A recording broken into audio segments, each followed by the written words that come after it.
నమస్తే. Welcome to Andhra Prabha. This is Tejaswi. ఇటీవల ముగిసిన అసెంబ్లీ ఎన్నికల్లో కూటమి ఘన విజయం సాధించిన సంగతి తెలిసిందే.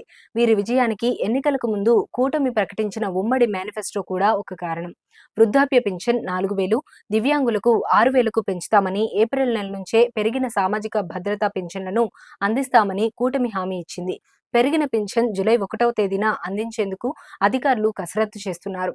ప్రస్తుతం రాష్ట్ర వ్యాప్తంగా 65.30 లక్షల మంది పింఛన్ లబ్ధిదారులుండగా, ఇప్పటి వరకు పింఛన్ నగదు చెల్లింపులకు గాను నెలకు 1939 కోట్లను ప్రభుత్వం విడుదల చేస్తూ వచ్చింది. ఏప్రిల్ నుండే 4,000 రూపాయల పింఛన్ పెంపు అమలు చేస్తే ఒక్కొక్కరికి 7,000 రూపాయల చొప్పున జూలై 1న పింఛన్ పంపిణీ చేయవలసి ఉంటుంది. పెరిగిన పింఛన్ 4,000 రూపాయలతో పాటు ఏప్రిల్, మే, జూన్ నెలలకు 1,000 చొప్పున పెంచుతూ 3,000 మొత్తం కలిపి వచ్చే నెలలో ఒక్కొక్కరికి 7,000 పంపిణీ చేయనున్నారు. మరోవైపు దివ్యాంగులకు 6,000 చొప్పున పింఛన్ జూలై 1న పంపిణీ చేయడానికి 4,400 కోట్లు అవసరమవుతాయని అధికారులు ప్రాథమికంగా అంచనా వేశారు. ఆగస్టు నుంచి అయితే నెలకు 2,800 కోట్లు వ్యయమవుతుందని లెక్కగట్టిన అధికారులు ఈ నివేదికను ప్రభుత్వానికి అందించనున్నారు.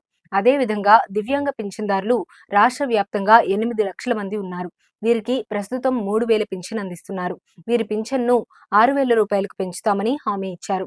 పూర్తి స్థాయిలో వైకల్యానికి గురైన వారికి నెలకు 15,000, కిడ్నీ, తలసేమియా వంటి దీర్ఘకాలిక వ్యాధిగ్రస్తులకు నెలకు 10,000 పింఛన్ అందిస్తామని కూటమి మేనిఫెస్టోలో పేర్కొంది. ఎస్సీ, ఎస్టీ, బీసీ, మైనారిటీలకు కూడా 50 ఏళ్లకే పింఛన్ అమలు చేస్తామని ఉమ్మడి మేనిఫెస్టోలో ప్రకటించారు.